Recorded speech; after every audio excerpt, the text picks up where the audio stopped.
Welcome to In Her Voice, a podcast created for women who listen to and live by their deepest wisdom, their inner voice. This was made for you, the woman who feels pulled to more, to lead, to create, to dream, and to be a world changer. My name is Kelly Covert, and I am an inner voice coach. Join me here each week as we explore what it means to reach for your inspired potential, all while honoring your worthiness each and every day.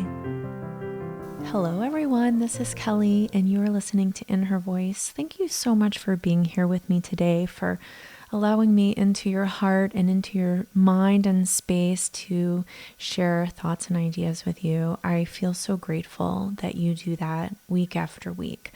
I have an amazing guest today, someone that I am so excited to share with you. Her name is Sarah Steckler. She is a mindful productivity coach, and you guys are going to fall in love with her just like I have. She is just wonderful.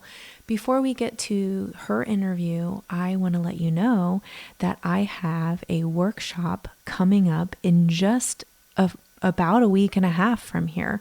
On October 29th, I will be running the Enoughness Workshop, which is a workshop about creating kinder habits to help you feel good enough every single day. And this workshop is very similar to my habits workshop that I have been running over the past few months.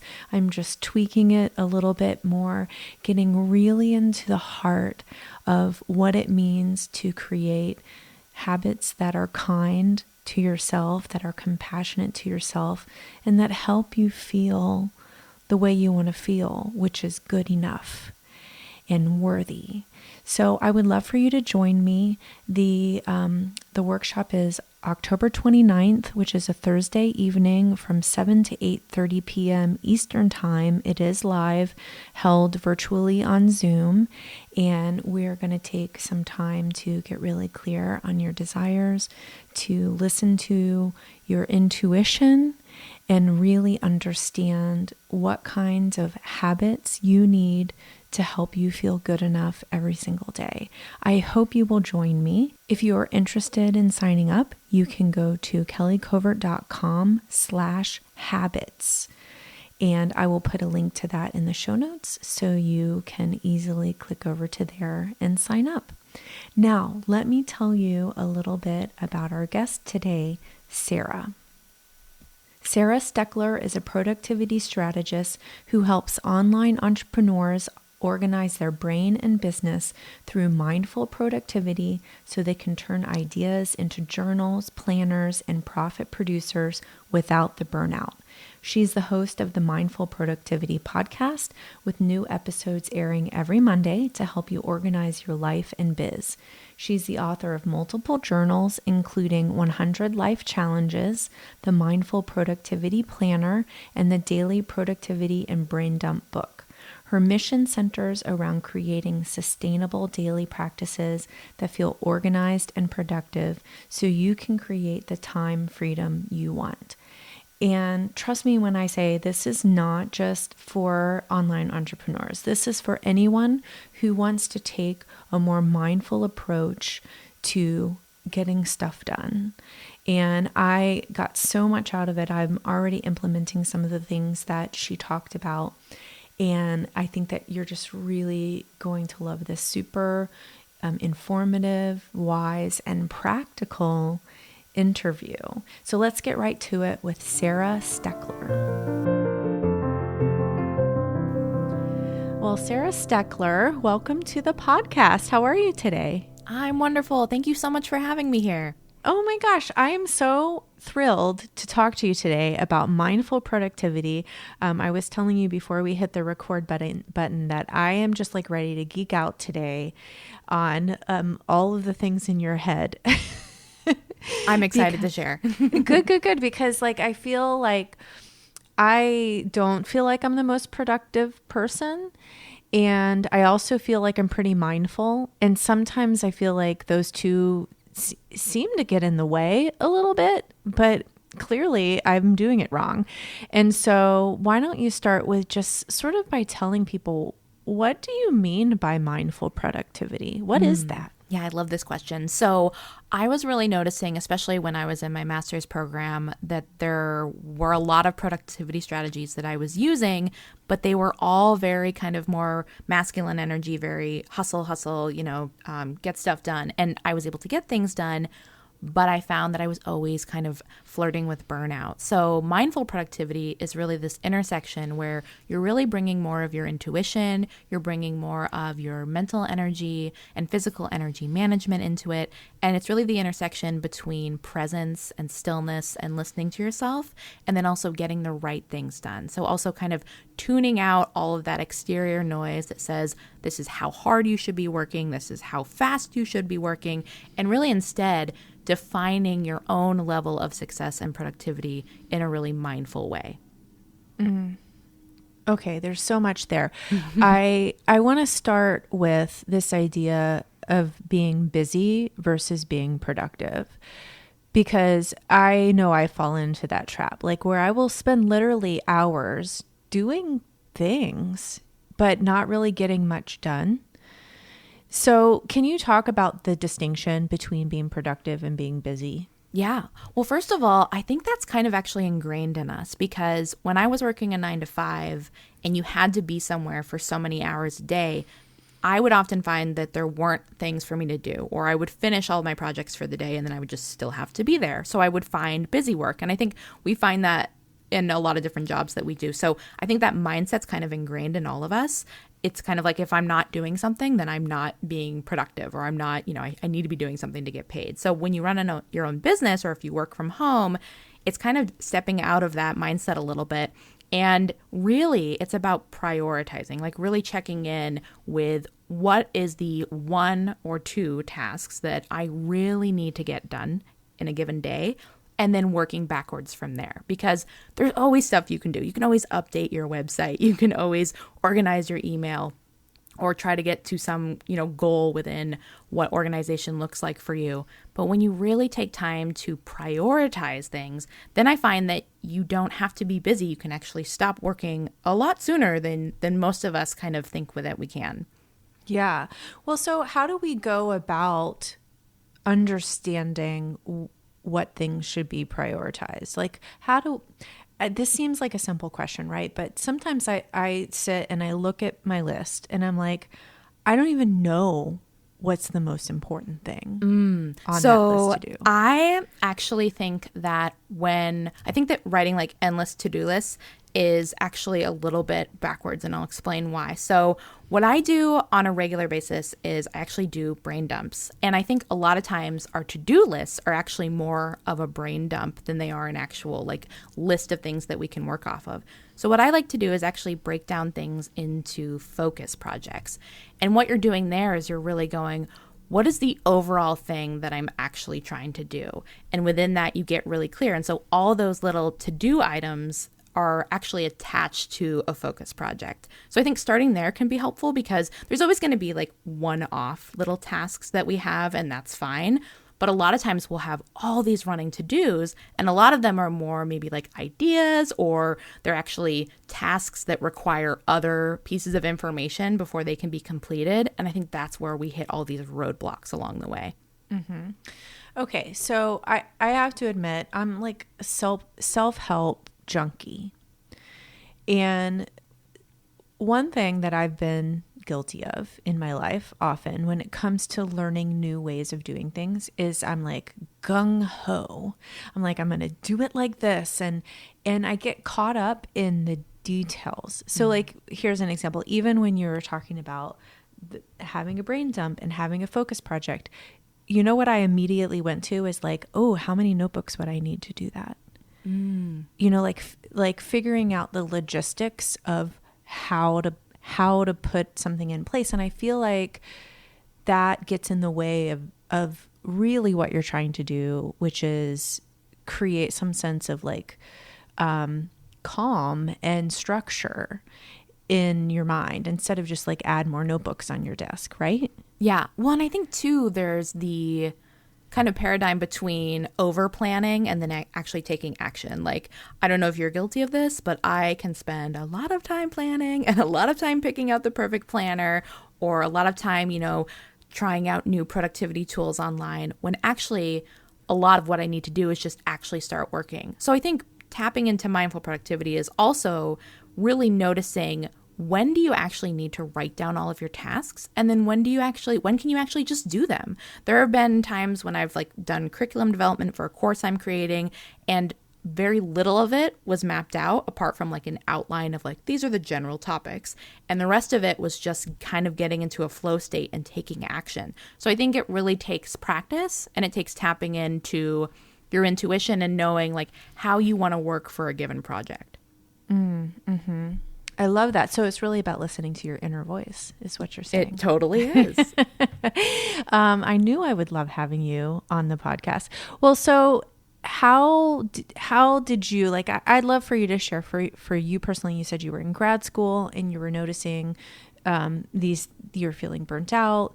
How did you sort of make the transition from busyness and hustle to mindful productivity? What did that look like for you?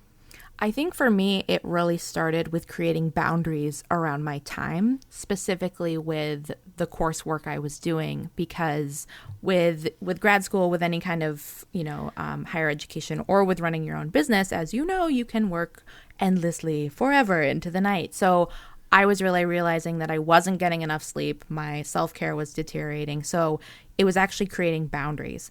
And what I did, and I think Mel Robbins is one of the people that says this, there's probably other people that have said it too, but you will take as long, I can't remember the name of the law, but it's you will take however much time you give yourself, that's how long it will take you. So if I had a chapter to read or a discussion post to do, and I kind of just had all day, then I would kind of take all day, and it would be in my mind all day, and it would be kind of exhausting. But if I set up chunks of time, you have an hour to read this article and respond, and that's your focused time, then I noticed that not only would I be able to get that done within that time frame, but a lot of times it would take a lot less time, 30 minutes. It was also really helpful to start tracking my time. I love the app Clockify. I think it's clockify.me online. It's totally free. And that can be a really great way to start tracking your time and seeing what you're doing. So that was kind of my first thing, is where am I spending my time? Because for whatever reason, I was getting up early, and then all of a sudden it'd be 10 p.m. and I didn't feel like I was getting much done. Yeah. And, okay, there's so much here. Let's talk about tracking your time. Not specifically that, but the feelings that it brings up inside of me. When I hear you say that, I think, but I'm a creative and I like to go with the flow. And if I just give myself this chunk of time, or if I have to clock in, it will feel stifling. That's legit for me. And I do track my time in my business, but not with a willing spirit, I have to admit. So how can we change that feeling? Tell me more about why data is important. I love this question. Well, first of all, too, I'll share just a quick little story about kind of the constraint of time, because if you think about it, if you needed to get to the store and it was a 10-minute drive and there was one main road to get there, most of us wouldn't be oh, but I don't want to take that road. What about all this other nature that my car hasn't seen? Or what about this off-road path? We'd be oh, there's a clear way to get here. But within that, you can still have the experience. I had the same kind of feeling in a creative writing class in high school, where our teacher was you get to write this thing. And I was super excited. And then she was but it has to be 800 words and it has to be on this topic. And I remember being well, that's not creative. But what I found was that constraint actually made me more creative. So that's one thing I like to think about when I think about kind of structuring time, is that your flow state can actually be activated in different ways.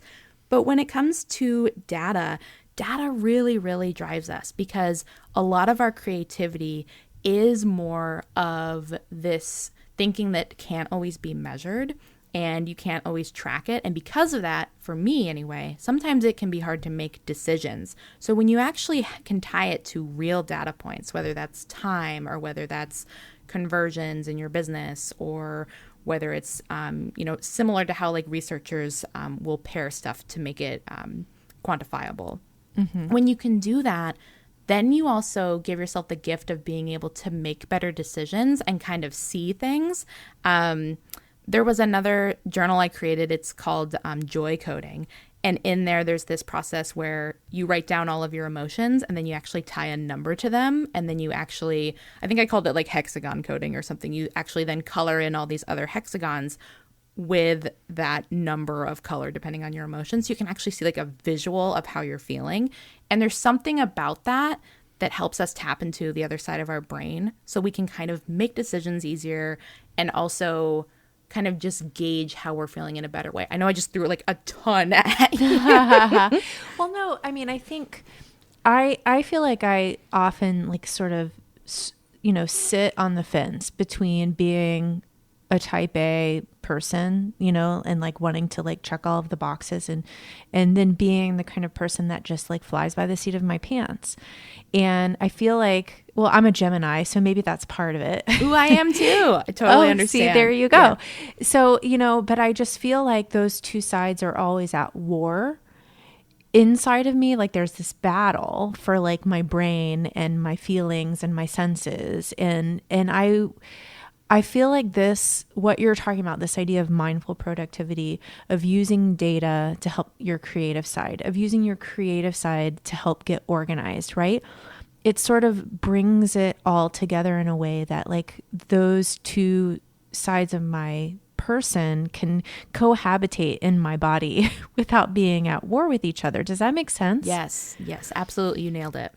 Mm-hmm. And so let's talk about specifically some of the tools.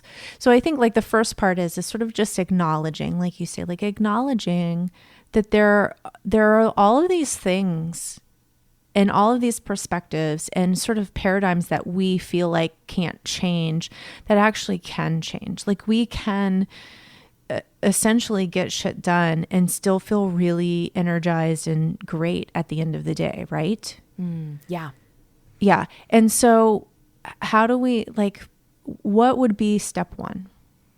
In terms of getting things done and feeling good at the end of the day? Yes. Yeah. Yes. Well, I think for me, there's actually a process I use every day, and that is doing a brain dump and then mapping out focus projects. So brain dumps I think are really helpful, and I personally like to do them on a daily basis because what I always tell people is that your brain is not a storage facility, but we often treat it like one. We like try to hold all our ideas in there, and what happens is it gets so cluttered that we have a hard time making decisions. We get that like decision fatigue or mental fatigue, or we, like me, I throw like a mad tantrum in my head and I'm like, I don't want to do anything. So doing a brain dump really helps you declutter your mind and get all of your ideas out and really gain a lot of clarity, because I think sometimes we try to force ourselves to take action without clarity. And that is almost like a recipe for burnout. So first starting there and then getting clear on like, by the end of the day, I would like to accomplish this one thing, and asking yourself, what is that one thing? What does it look like? And is it realistic to be able to get that done? So one place we often get stuck is, I'll use this example, like I want to revamp the homepage of my website, and we'll be like, I can totally do that in one day, without taking time to work back and be like, well, what are all the steps of that? Like, do I need new graphics? Do I know what kind of code to use? Do I know how to use the software that I'm using? And so basically from there, maybe at the end of the day, it's not revamping your whole homepage, but maybe it's outlining all the steps, right? Or picking out the graphics for it. So I think once you're clear and you create clarity around it, then you can easily meet that expectation at the end of the day. But you can also still push yourself a little too if you meet that and you still have time. Mm-hmm. So let's talk about the brain dump, because I think that, and I think you said this, or maybe I imagined you said this, but a brain dump is not a to-do list, right? Right. So a brain dump is kind of the first step, though, in creating a to-do list and a focus project. Okay. So that's literally like where you sit down with a blank sheet of paper and you just write down all of the things that are in your head that you want to do, that need to get done, like anything that comes up. Yes. What I found, though, was that I was doing that for a long time, but sometimes I would get stuck because I didn't have a prompt. So I actually made a whole book that has brain dump prompts. So every morning I sit down, and one of my favorite ones is just 3 simple questions. And this is a great place to start. So if you're listening and you're like, I've never done a brain dump, this would be a good one to do. And that's to ask yourself, like, what is in my control right now? What is not within my control right now? And then knowing these 2 things, what can I change or what can I take action on? So even just starting from a place like that and going, okay, there's all these things I can't control. I can't control what's going on everywhere in the world, or I can't control how fast I can drive to work.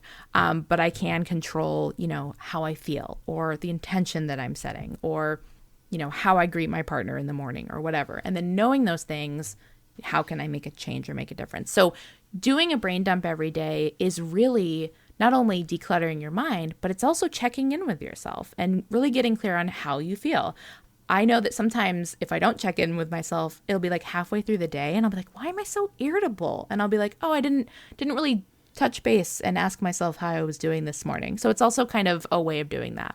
Mm-hmm. Yeah, I have a similar process for journaling, which I call clearing space. And it's essentially just stream of consciousness, get it all out, not necessarily in respect to any projects or to do or anything like that, just like whatever, like the emotion, what you're feeling, you need to go to the grocery store that day. There could be some to-dos in there too.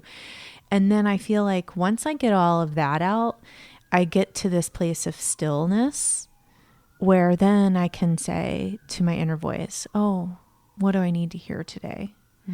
And until I get through all of the hot mess on top, and sort of set that aside and sweep it away, it's really hard to make that connection. And I know for me, that connection with my inner voice is what helps me stay grounded and stay centered throughout the day, no matter what's happening. And this is just another way of doing that, right? That's beautiful. Yeah, it's very, very similar. Mm-hmm. So you said once you do your brain dump, then you move those things or transition to this idea of focus projects. Yes. So then there's a daily productivity page, and you could do this with a blank journal too, but there's basically 2 areas that are like, what are the main 2 things that I want to accomplish today? Keeping in mind, what's realistic. And underneath there's 5 different steps to break those down to start. So it's like, what's one main thing I want to do today? And then what are those 5 steps to accomplish that?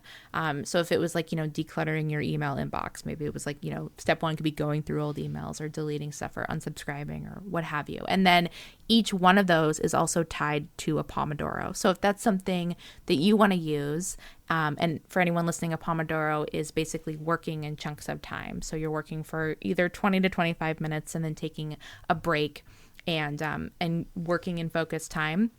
I say 20 to 25 minutes because I think that we should take productivity tools we find online and tweak them to what works best for us. So the hard rule, I think, is 25 minutes, but I always say take things and don't let the rule or the idea of something stifle you, right? Mm-hmm. So you're doing that, and then there's also places for mapping out your day and any other tasks you might want to migrate. But essentially what you're doing then is you're creating one page that you can look at throughout the day and be like, oh yeah, this is reminding myself these are the main things that I want to do. And even better then, if in that section that has the whole day, you can chunk out when you're going to actually do those things. Because that's another, I think, flaw in our productivity is we can come up with all these to-do lists, but if they don't have an actual DO time to do them, then they don't always get done. Mm-hmm. I love that. So do the dump, pick the 2 main things, and then 5 steps to accomplish them, and then do them if you want. And I think this is what you're talking about those time boundaries, right? Set yourself a time to do this one specific thing, and then block that time out. Yeah.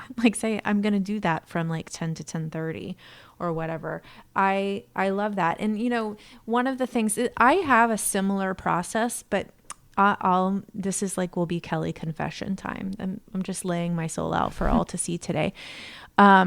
I use the full focus planner, which has a top 3.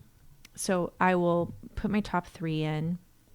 And then underneath there's like room for notes, and I'll write like other things that like aren't the priority things, but that like, you know, maybe they're little errands, or I have to remember to email somebody or whatever. And you know what I almost always do? I do the other stuff first. Yeah. No, I get that. It's almost like procrastinative productivity. Like we do the things, Yes. yeah, the other things. I totally relate to that. Why do we do that? Well, I know I'm a rebel on like Gretchen Rubin's 4 Yeah. tendencies. So I will always rebel against things. So I have to be careful with rules I put for myself because I'm known to not do them. This is so fascinating because I would think to myself, I'm a questioner. And for those of you who don't know what we're talking about, this is sort of it's called The 4 Tendencies by Gretchen Rubin, and it's kind of a template, or what does she call it? A framework for generally how people fit in and respond to the idea of like expectations, and like meeting inner expectations and expectations from those outside of ourselves. And I'm a questioner.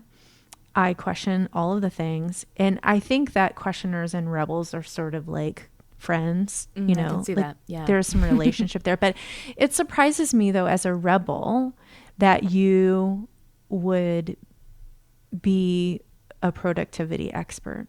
Why Because, is this like, why does this surprise you? Yeah, because like in my mind, I think of a rebel as like the person who doesn't follow the rules, and they just do what they want, and you know they go about their way, and they don't fit into any slot because they are so unique. And so that's like, to me, the opposite of putting everything in its place. I can see that. I think for me, it's about creating my own productivity strategy. So it's kind of defying, you know, the norm, or you know, what like all the male productivity strategists have put before us, and being like, nah, I'm going to do it my way. I'm so thankful that you're doing it your way, because I feel like it's going to help so many people, Sarah, including me. So once we have the time blocked out, and then we're doing what you say, like what did you call it? Focus projects? Procrastinating. Oh, procrastinating. Procrastinating. Yeah, something like that. So, you know, why do we, I think we got off track a little bit, but why do we tend to procrastinate on the things that we say are most important? I think there's a couple elements to it. I think sometimes for me, there can be an element of self-sabotage in not wanting to reach our actual goals for various reasons. But I think more often than not, we want to have fun with what we're doing. So whatever we tell ourselves we have to do automatically, at least for me as a rebel, becomes not as fun. Like if I say I have to get this done today, then that becomes not fun. And anything else that could distract me from it becomes like I'm a little kid, like, oh, yay, look at this. So I think it's really tapping into that, but it's also realizing that, really getting clear on how much time something's actually going to take. Because I think sometimes we procrastinate around things because we think it's going to take a ton of time, or we think it's the whole time it's going to be miserable. So a lot of times I'll tell myself, okay, give yourself like 5 minutes. Just start and work for 5 minutes on the thing. And once I get into it, I typically find, oh, this isn't so bad, or my thoughts around this were not true. And we can kind of build up a resistance that can completely vanish once we actually take action. Yeah, I find that to be true of almost everything that I do. Like anything that I'm doing in the moment seems like the most important thing. And to make a transition and change to something else feels incredibly difficult. And I have so much resistance to that. And then once I just start doing it, I'm like, oh, I like this too. Yeah. Well, and I think too, it's also within a focus project. So like the brain dump and the focus project is for a given day. But if you were to expand that outward, it's also really too like chunking out your time in a bigger format, right? So most of the things I do in my business, for example, usually happen within like a 30 to 60 day sprint. So from there, if you're working from that kind of side, you're not necessarily creating a focus project on the fly every day. You kind of more have a bigger project scope. And from there, you're kind of breaking down what all those focus projects within that bigger one would be. Yeah, I love that. I like that a lot. So how do you make things fun for yourself?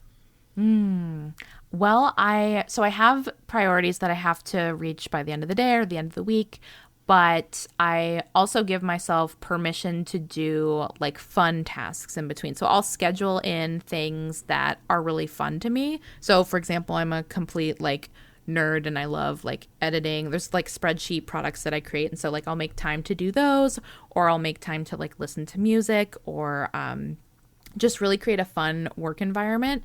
And I think too, in terms of keeping it fun, it's also giving myself permission to take as many breaks as I need, because some days are going, and some creative projects are going to require more breaks than others. And so those breaks, like if I'm like going hard creating curriculum or doing something that really maxes out my brain power, then that break I'm taking, like I'm going to feel no shame if I want to go watch like Desperate Housewives on my break or something, you know, and like totally unplug. So it's really rewarding myself with whatever I need to completely like unplug and recharge. I think this was a really good lesson for me to learn as well, because I used to feel like I needed to be busy like every hour of the day, busy like doing something. For example, like I would never turn the TV on in the middle of the day because I just would feel guilty because I should be doing something.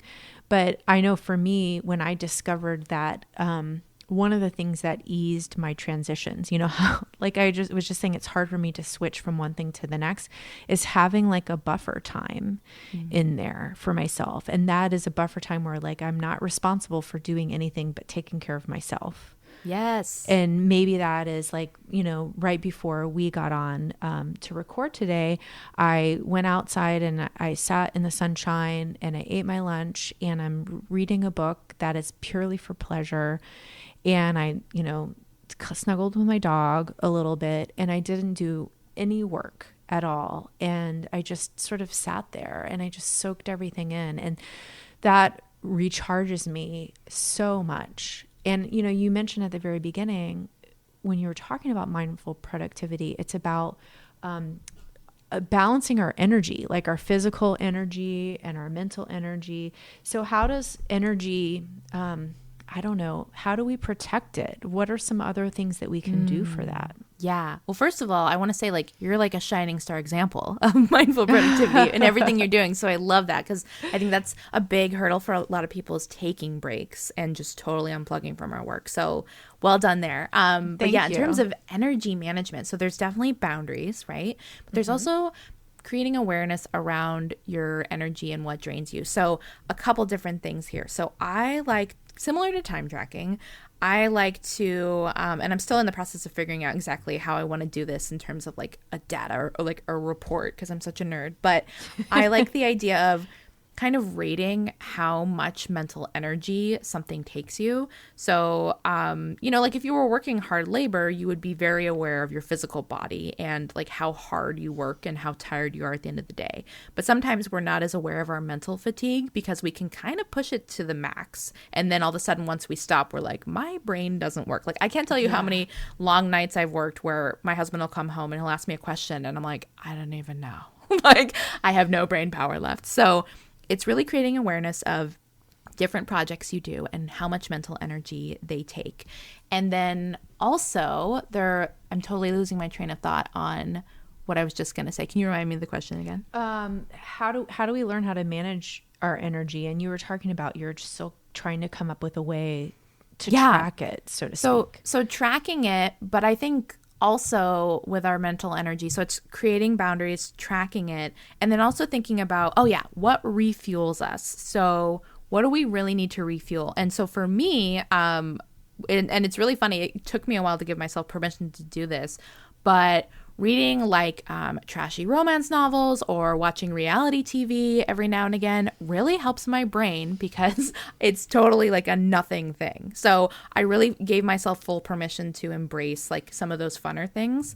And then also, as someone who menstruates, it's also tapping into like my cycle. So where am I at during the month? And really leaning into that more and more because, right around the time when I'm getting my cycle and everything, my energy is lower, or I'll fight more of like my own rules, or I'll be like, I don't want to do this and that, or I'll be tempted to cancel things. So it's also creating an awareness around where you're at in your cycle, if that applies to you. Yeah, I believe that and practice that as well. I run, most months I have a workshop, a habits workshop, which is just really about what are the habits that we're doing every single day that support us and support what we say we want and how we want to feel. And part of what we do is we create a habit tracker. So we sort of like get clarity on the habits that we want to focus on each month. And part of the habit tracker for women who are cycling are, knowing which day of your cycle you're on. And so that's something that I am aware of every single day. And it's funny because I've gotten to where I will, feel a certain way, and then I'll be like, oh, it must be day 20. Yeah. Because it's so regular. And I think that we don't often take that into account. And even just, I think, listening to our bodies on a day-to-day basis is another way of connecting in with our inner voice and another way of like giving ourselves what we need. Yesterday, I woke up and I just was flat out exhausted from the moment that I got up out of bed. And I recognize that I've had a lot of stress, like stressful things happening, like things going on at my kids' school that I'm having to deal with, and things going on. I play for an orchestra and we have our first concert this week, and that's a very stressful thing because we haven't had a concert in 6 months, and there's all this new stuff to be concerned about because we're trying to have a concert in a pandemic. Yeah. Like it's a lot. And I recognize, wow, I'm just really tired today. And normally one of my daily habits is movement. And I had to get really still and sort of like remind myself that today my body was saying, be still and rest. And it's okay if you don't move or exercise today. Like it's okay. And that's, you don't have to be perfect. And I think too, like to bring this full circle, coming back around to this idea of that there are so many ways to do what you're saying, to be mindfully productive. And I wonder, like, if you've in, your work that you're doing, if you run into this where people feel like it has to be only one certain way. I think that what you're really tapping into is how any one thing, but especially productivity, doesn't define our worth. So it's not how much you get done that defines like how good you're doing or how great of a person you are. And so I think part of mindful productivity is also really understanding and honoring not only your energy level, but just life circumstances, how things ebb and flow. I'm always transparent with my students. So like after the pandemic started, I was going to run this whole other round of one of my courses live. And I said, you know what? I need a break. So we're going to postpone another month, and really just being honest and also realizing that most of the time our fears around changing things up for ourselves or other people that may be impacted, usually not the worst case scenario. Like no one was coming for me or being like, this is ridiculous. Like everyone was like, totally, like let's pause. Like we all could use, a pause. So it's really, really honoring that for yourself. Mm-hmm. I love it. Well, Sarah, I am so grateful that you came on the podcast today to talk to us about this. I feel like I could go double and just keep going and going, but I want to honor both of our time boundaries today. But I would love for you to tell people how they can find out more, how they can connect with you online. And you have some great products too that can be tools to help us in our productivity. Why don't you tell us a little bit about that? Yeah, well, thank you, first of all, for having me on the show. It was so fun talking with you. And anyone can find me. I'm always over on Instagram at Mindful Productivity Blog. I also run the Mindful Productivity podcast that airs every Monday.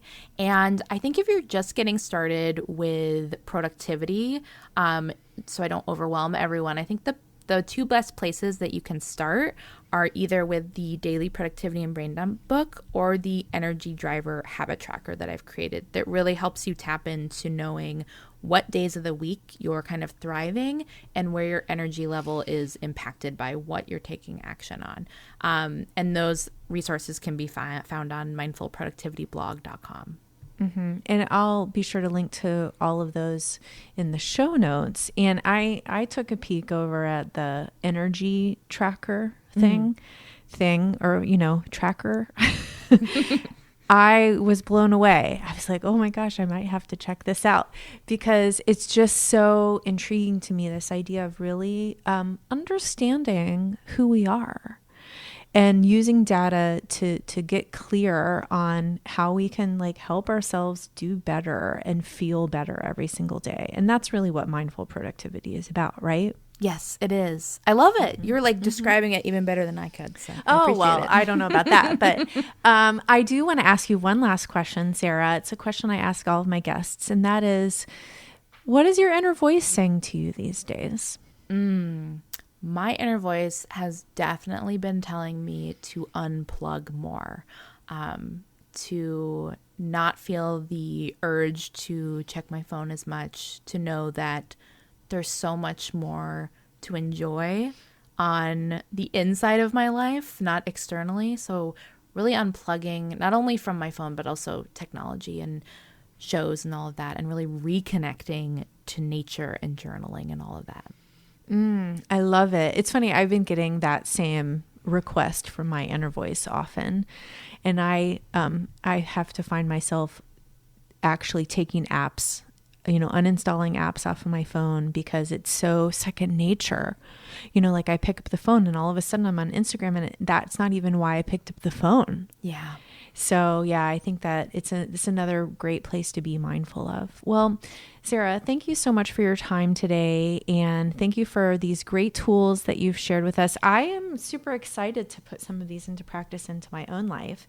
And so for those of you who are listening, if you start to do any of these, please let us know how it goes. And we would love to connect with you on that. Thanks a lot, Sarah. Thank you so much for having me.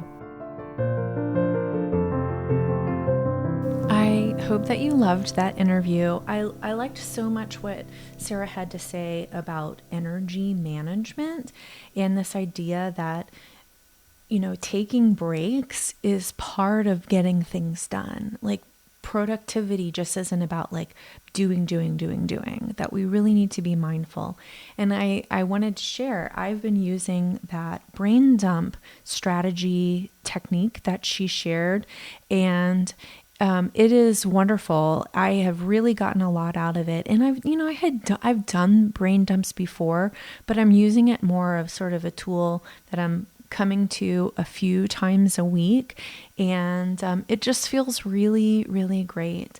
And I actually got Sarah's brain dump journal, which I'll link to in here. And I've been using that and I really like it. And so also, if you've been following me on Instagram, you know that I am also working on creating my own planner. It is going to be called the Enoughness Planner. And it's all about creating kinder habits to help you feel good enough every day. And I am working with Sarah on that, and I'm super excited to share that with you. So definitely stay tuned because it is coming your way, hopefully before the end of the year. So that's something for us all to look forward. Don't forget, you can sign up for the Enoughness Workshop, which is on October 29th from 7 to 8:30 p.m. Eastern Standard Time at kellycovert.com/habits. I hope to see you there. Remember, no matter how much you get done or don't get done, no matter what your to-do list looks like at the end of the day, no matter what, you are worthy.